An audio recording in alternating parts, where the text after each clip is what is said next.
This is DJ Wolf Live. All right, guys. I was watching this show on BT Plus over the weekend. My wife was actually she watched a couple episodes this morning too. It's called First Wives Club. Now, I could have sworn Tyler Perry did a movie version of that, and I'm not sure if this is based on the movie version by Tyler Perry or not. I don't know, but I know it's always the same premise. These women are always getting wronged by black men somehow, somewhere.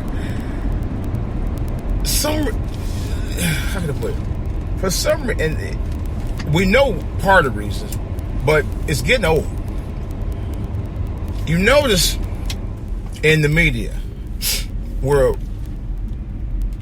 they're trying to big up the Me Too movement with black women, and at the same time, black women is shaming black men in movies and television. And I had a conversation with a colleague of mine last week. We talked about that, how the media, the Me Too movement, are teaming up to shut down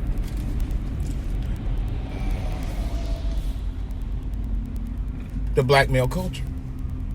There's no doubt about that.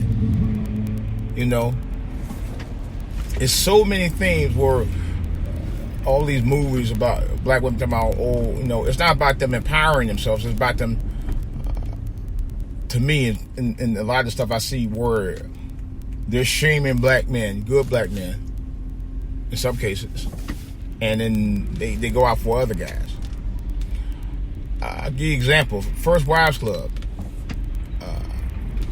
Man and wife was married, had 2 kids, and they got divorced, or they were separated. I'm sorry, they were separated, and the wife decided, well, my husband was boring. He works and blah blah blah, but he's boring and blah blah blah. She goes out and meet this guy. I guess he wasn't even a black guy, Hispanic guy. And then she cheated on her husband. The ink wasn't even dry yet. Matter of fact, the ink wasn't even wet to get dry. And at some point, I guess he decided to move on because she was tripping on him. So he said, fuck it. And then she gets mad because he had another woman. How you going to get mad for him to have another woman when you cheated on him with another man? Really? And the thing of it is, it's like the writers and everybody, they all signify on this shit. They all signify on it. I don't get it. And then you got all these shows on the network shows now where if they do have black men on these shows, guess what they have them being? Gay. There's about 7 shows on TV, network TV right now, where if they do have black men on television and they aren't lead characters,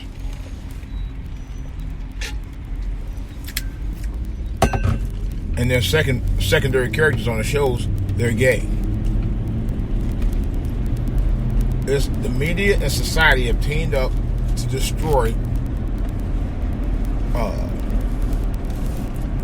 the true existence of black males, the true representation of black males in society. That's fucked up. Excuse my French. It is. It's really messed up, man. And black women co-sign them. Yes, I said it, damn it. Black women co-sign on the bullshit. Okay? I just did a podcast about this a couple of days ago about the same thing. But I got to extend this because this shit pissed me off. Now, don't get me wrong. I like Tyler Perry, but Tyler Perry got to a point now, like all of his movies are like this. All of his TV shows are like this. They're all like that. Where the lead characters are almost all black female. Going in on men and black men in general. Maybe mainly black men. And I told somebody the other day, I said, my favorite film of all the movies he's ever done, and this is no joke, is Daddy's Little Girl. That was good. Not a great film, but not a bad film. It was a good film. I said, if I want, and the reason why I said because the lead character was black, he was taking responsibility of his daughters. Well, he had responsibility of his daughters because the baby mamas was no good. You know. But that's another whole story. You have to see the movie to really see what I'm talking about.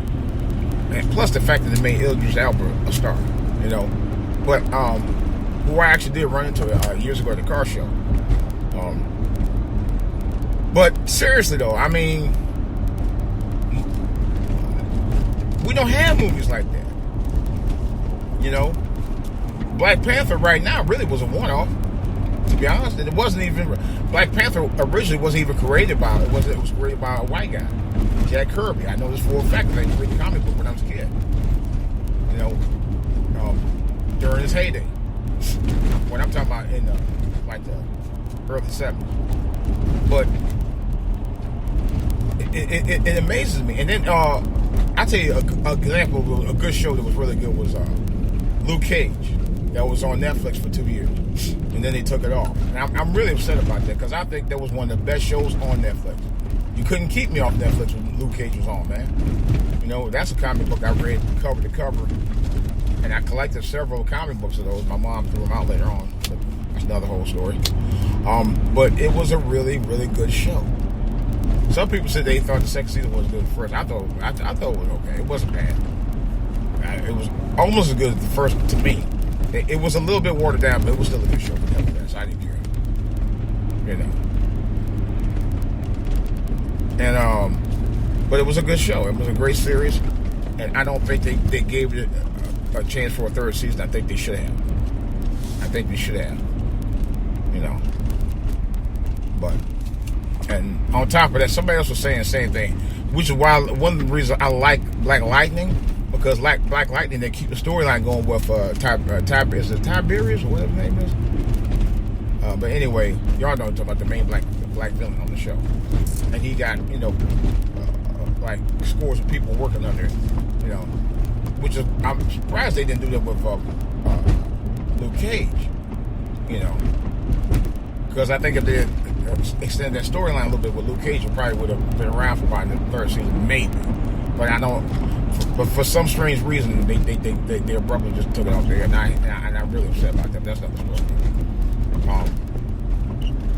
But I just don't like the fact that the black man being stereotyped in 2020 is being weak or gay. I have a big problem with that because the majority of us are not like that. You know, it's okay for you to big up on black women, and you actually, and I know it's with a lot of these predominantly black women driven films and shows. They don't show just one type of black woman; they show all different kind of black women. But when it comes to the narrative of black men, you show only two types: the weak ones, or simp, or the gay ones. That's pretty much it. Or the thugs.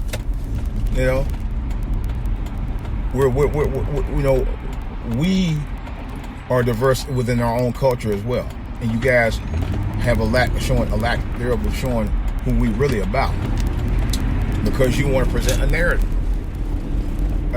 of black man or this, black man that, and you want to embed it not only into the mainstream but into our culture.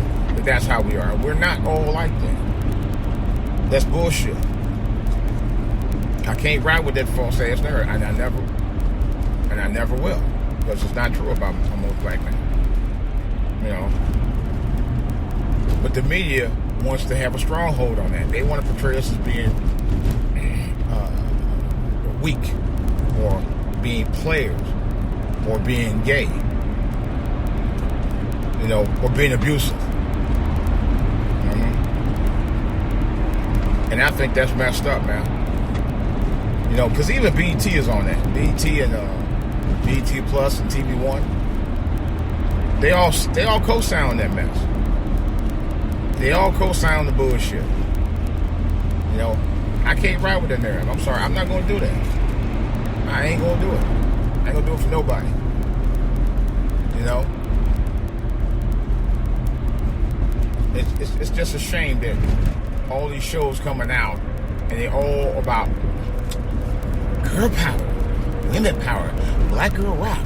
But what about the brothers? We rock too. But y'all don't want to represent that. Y'all want to represent us as being down low brothers, brothers who are always in jail, incarcerated. That's the narrative that y'all want to portray. That's the narrative you want to present us on. Those are the kind of movies y'all put out. Now, certain movies like Just Mercy was based on a true story, so that's another story. Was it? Was it based on a true story? I'm trying to think. Yeah, matter of fact, it was. I'm sorry. It was based on a true story. Movies like that has to have a story that has to be told about them because the guy was innocent.